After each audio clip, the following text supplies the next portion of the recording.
Hey everyone! I have a little confession to make. I love salt. Give me the chips, the popcorn, that crunch of flaky salt on top of a piece of steak. Yum. But I think it's the most misused ingredient in our cooking.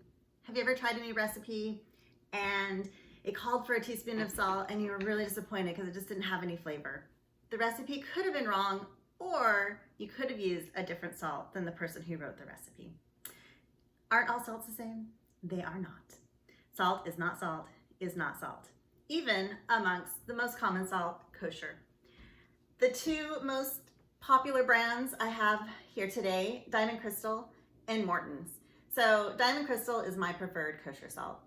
It has a little bit of a pyramid shape to it. It has some separation. I like the way it feels in my hand, and it's not overly salty. Morton's, on the other hand, has a finer texture.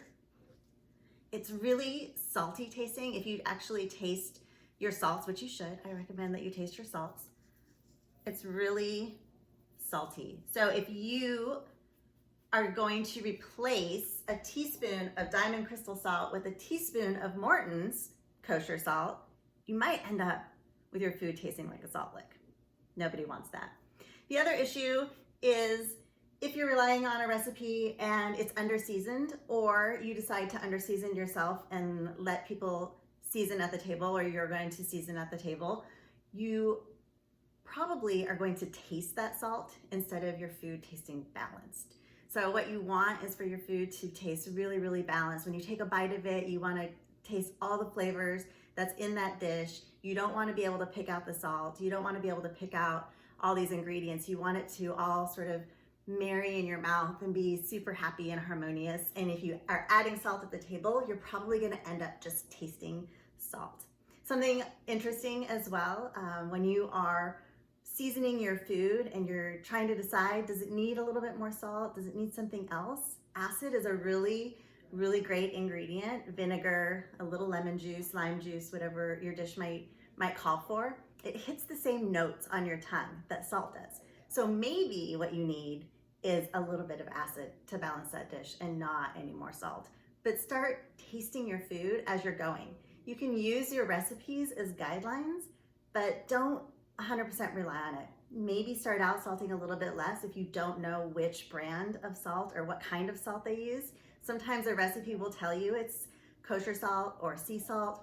Speaking of sea salt, sometimes sea salt can be interchanged with kosher, but you really do need to taste it. And if you're used to one kind of salt and you switch to another kind of salt, it's gonna definitely taste different in your food.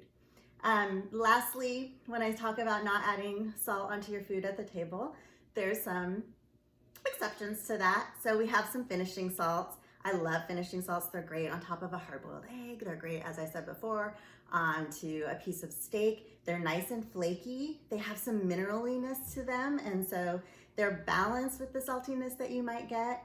I love this Maldon salt. It has really big flakes. You don't end up getting too much on your fingers, so you're not gonna put too much on your food. And then there's some more sort of gourmet. This is a, what is it called? Murray River pink salt. Forgot what I had out here. These are just some salts I have in my pantry. I like finishing salts for different things, but I would never just add some kosher salt, or definitely not any table salt at the table. I hope this is helpful for you. Have a good day, and I hope you enjoy my video. Thank you.